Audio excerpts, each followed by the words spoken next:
Virtual knowledge में आपका पुनः स्वागत है। आज मैं उन लाखों विद्यार्थियों के लिए ये वीडियो बनाने जा रहा हूँ जिसमें जिन्होंने नीट की तैयारी करके अपनी कड़ी मेहनत से एग्ज़ाम दी हैं। उसका रिजल्ट जल्दी आने वाला है। तो मैं आज नीट 2020 की काउंसलिंग की प्रोसेस कैसे होगी, उसमें कौन कौन से डॉक्यूमेंट आवश्यक होंगे, ये पूरे वीडियो में बताऊंगा। आप वीडियो को अंत तक जरूर देखें। अगर अभी तक आपने मेरे वीडियो को या मेरे चैनल को सब्सक्राइब नहीं किया है तो प्लीज़ जल्दी कर दीजिए ताकि नई जानकारी आप तक पहुंच सके। NEET counselling 2020 medical counselling committee MCC की ओर से स्वास्थ्य विज्ञान महानिदेशालय डीजीएच एमबीबीसी बीडीएस आदि पाठ्यक्रमों में प्रवेश देने के लिए नीट 2020 काउंसलिंग शुरू करेगा। नीट 2020 की काउंसलिंग पूरी तरह से ऑनलाइन मोड में आयोजित की जाएगी। ऑल इंडिया एआईक्यू नीट काउंसलिंग में भाग लेने के इच्छुक उम्मीदवारों को ऑनलाइन रजिस्ट्रेशन कराना होगा। केवल वैसे अभ्यर्थी जिन्हें नीट 2020 में न्यूनतम आवश्यक प्रतिशत के साथ उत्तीर्ण किया है वे छात्र नीट काउंसलिंग में भाग लेने के पात्र होंगे। डीजीएस को भी सभी सरकारी कॉलेज और अखिल भारतीय कोटा की कुल 15% सीटों के लिए नीट काउंसलिंग 2020 आयोजित करने का दायित्व सौंपा गया है। केंद्रीय और डीम्ड विश्वविद्यालयों में दी जाने वाली सीटें कर्मचारी राज्य बीमा निगम मेडिकल कॉलेज में वॉइस ऑफ इंश्योरेंस के लिए आरक्षित सीट और सशस्त्र बल मेडिकल कॉलेज पुणे में उपलब्ध सीटें भी नीट काउंसलिंग के माध्यम से भरी जाएगी। नीट काउंसलिंग 2020 का रिजल्ट सीट आवंटन सूची के रूप में जारी किया जाएगा। सरकारी और निजी मेडिकल डेंटल कॉलेज में प्रस्तावित 85% सीटों के लिए नीट 2020 की काउंसलिंग संबंधित राज्य परामर्शदाता प्राधिकरण द्वारा आयोजित की जाएगी। नीट काउंसलिंग 2020 से संबंधित सारे अपडेट्स में आप तक सबसे पहले पहुंचाऊंगा। इस हेतु मेरे चैनल को सब्सक्राइब करें जिससे अपडेट आते ही तुरंत आपके पास नोटिफिकेशन आ सके। इसी के साथ आप सभी को उज्जवल भविष्य की शुभकामनाओं के साथ देखिए नीट काउंसलिंग प्रोसेस।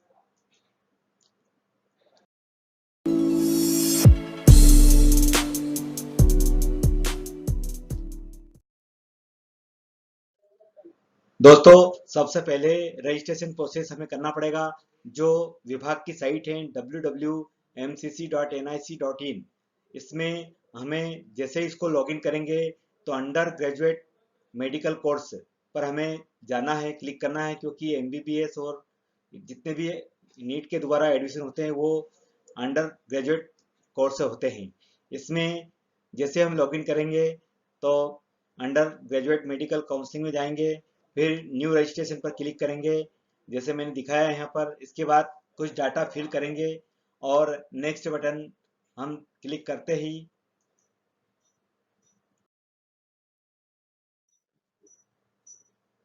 उसमें यूजी काउंसलिंग मेडिकल काउंसलिंग पे वापस पुनः जाएंगे और कैंडिडेट लॉगिन करेंगे और उसमें रोल नंबर और पासवर्ड डालेंगे और फिर को इंटर करेंगे और डाटा को वेरीफाई करेंगे और कंफर्म रजिस्ट्रेशन हो जाएगा।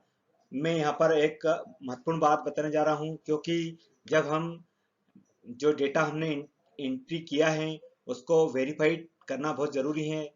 एक बार देख लेना चाहिए ताकि आगे आकर आपको कोई परेशानियों का सामना ना करना पड़े।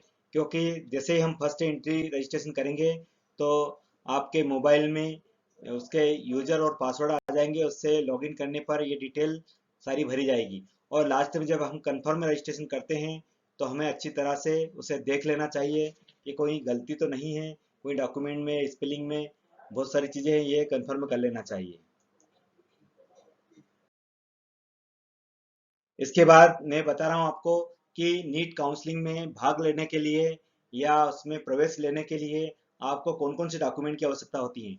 सबसे पहले आपको नीट एडमिट कार्ड, जब आप एग्जाम देने गए थे वो नीट नीट का एडमिट कार्ड भी आवश्यक है।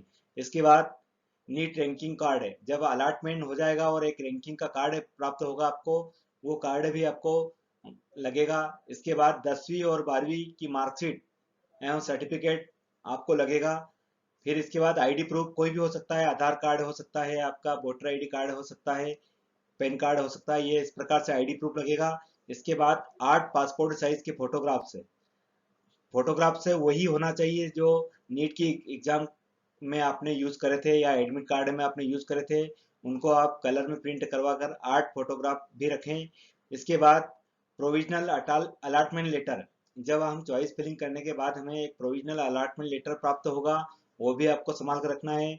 इसके बाद domestic certificate only for state quota के लिए, ये डोमेस्टिक जो मूल निवासी का प्रमाण पत्र बोलते हैं इसको, वो आपको बना के रखना है, ताकि आपको जो स्टेट कोटा सीट है उसके लिए ये आवश्यक है। फिर कैटेगरी सर्टिफिकेट, अगर कोई ST SC OBC या EWS कोई हो कैटेगरी, तो उसके लिए आपको कैटेगरी सर्टिफिकेट भी बना के रखना है। तो ये डॉक्यूमेंट है जो आपको तैयार रेडी रखना है। इसके बाद मैं आपको इसका पेमेंट का मेथड बता देता हूँ कि पेमेंट मोड पूरी तरह से ऑनलाइन होगा। जो पेटीएम या गूगल पे या इस टाइप से दे सकते हैं, नेट बैंकिंग से कर सकते हैं पेमेंट, लेकिन उसका दो प्रकार का पेमेंट है। नॉन रिफंडेबल पेमेंट, जो कि गैर वापसी है पंजीकरण शुल्क, जो वापस नहीं किया जाता है। इसमें 15% ऑल इंडिया कोटा के लिए, केंद्रीय विद्यालयों के लिए मैं सबसे पहले बता रहा हूँ आपको। इसमें अनरिजर्व कैटेगरी के लिए 1000 रुपये हैं, और ST SC OBC EWS इनके लिए 500 रुपये हैं। इसी प्रकार से इसमें डिम्ड यूनिवर्सिटी के लिए जो फीस है वो सभी कैटेगरी के लिए 5000 फीस दी गई हैं, जो नॉन रिफंडेबल है। जो डिम्ड यूनिवर्सिटी 5000 रुपया लेगा इसके लिए, वो सभी कैटेगरी के समान है, इसमें ST SC OBC किसी को छूट नहीं है। अब इसके बाद में रिफंडेबल है ट्यूशन फीस, जो यह वापस करने योग्य फीस होती हैं, ये ट्यूशन फीस कहलाती हैं। इसमें 15% ऑल इंडिया कोटा की फीस है, अनरिजर्व्ड कैटेगरी के लिए 10,000 और ST SC OBC के लिए 5,000 हैं। और डीम्ड यूनिवर्सिटी की जो फीस है वो ऑल कैटेगरी के लिए 2 लाख रुपए हैं। तो ये हमें वापस मिलने योग्य है। अगर आपका चयन हो जाता है तो ये शुल्क नहीं मिलता है, अगर उस चयन नहीं होता है तो ये फीस पुनः आपके अकाउंट में रिफंड हो जाती है। ये फीस का यहाँ पर दिया है मैंने। अब इसके बाद हम देखते हैं कि एक्सरसाइजिंग और चॉइस फिलिंग।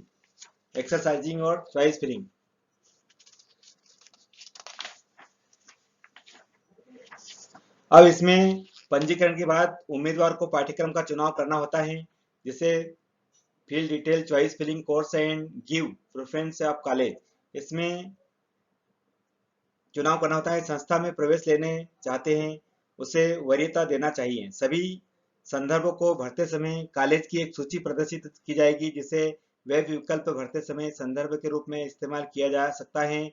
उम्मीदवार कितने भी विकल्प भर सकता है, इसकी कोई सीमा नहीं है। सूची में विकल्पों को जोड़ने के बाद उम्मीदवार उन्हें ऊपर या नीचे इंटरचेंज या विकल्प का हटाकर उपयोग कर सकता है, या उसका अनुक्रम बदल सकता है। विकल्पों को लॉक करना उचित है, क्योंकि यदि प्रवेश चाहने वाले ने अपनी पसंद को लॉक नहीं किया है तो सेव किए गए विकल्प अपने आप लॉक हो सकते हैं।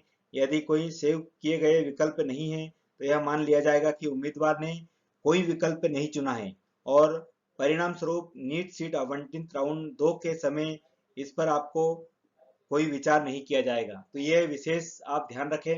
इसमें advisable to lock the choice and click and save button करना आवश्यक है। तो ये आपको विशेष ध्यान रखना है। साथ ही सीट अलॉटमेंट रिजल्ट, जैसे ही हम ये प्रोसेस करते हैं इसके बाद हमें सीट अलॉटमेंट का रिजल्ट होता है। Seat will be allotted as per the preference made by the candidate. इसमें काउंसलिंग के प्रत्येक दौर के बाद सीट आवंटन परिणाम घोषित किया जाता है। सीट आवंटन सूची और सीट आवंटन पत्र के रूप में जारी नीट काउंसलिंग रिजल्ट उम्मीदवारों को आवंटित सीट का खुलासा करेगा। उम्मीदवार या स्टूडेंट नीट सीट आवंटित सूची में अपना नाम, रोल नंबर, आवंटित श्रेणी, उम्मीदवारों की श्रेणी, आवंटित कॉलेज, कोटा और पाठ्यक्रम की जांच कर सकते हैं।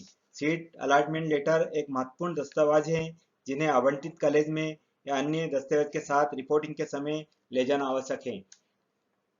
अब इसकी सूचना आपको कि सीट अलॉटमेंट या कॉलेज अलॉटमेंट हुआ कि नहीं हुआ, इसकी सूचना आपको एसएमएस के द्वारा या ईमेल के द्वारा जो आपने दिया है उसमें उस पर भी मिल जाती है।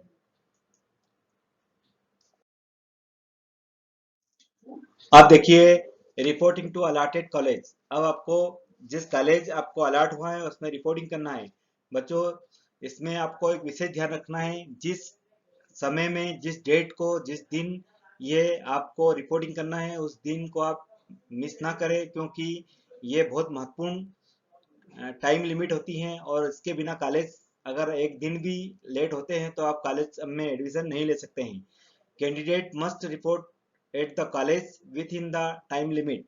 तो आपको, और candidate must submitted the original copy of requirement document. इसमें दो चीजें आपको है, एक तो आपको समय पे पहुंचना है, जैसे सभी आवंटित होने के बाद उम्मीदवार को प्रवेश में औपचारिकता को पूरा करने के लिए जो कॉलेज आपको मिला है उसमें रिपोर्ट करना है, और जिस कॉलेज में आपका चयन हुआ है कॉलेज को सूचित करते समय उम्मीदवार को आवश्यक दस्तावेज दस्तावेज प्रस्तुत करना है। इसमें आपको जो कैंडिडेट हैं उनको ओरिजिनल डॉक्यूमेंट लेके जाना है वहाँ पर, और उसको जो आवश्यकता होगी वो डॉक्यूमेंट आपसे ले लेंगे, जैसे नीट का एडमिट कार्ड है, रैंक कार्ड है, 10वीं 12वीं की मार्कशीट है, आईडी प्रूफ है, पासपोर्ट साइज की फोटो है, प्रोविजनल अलॉटमेंट लेटर है, डोमेस्टिक सर्टिफिकेट है, कैटेगरी सर्टिफिकेट है आदि। इसी प्रकार से कुछ भी वो कॉलेज आपसे मांगे तो आपको तैयार रहना चाहिए।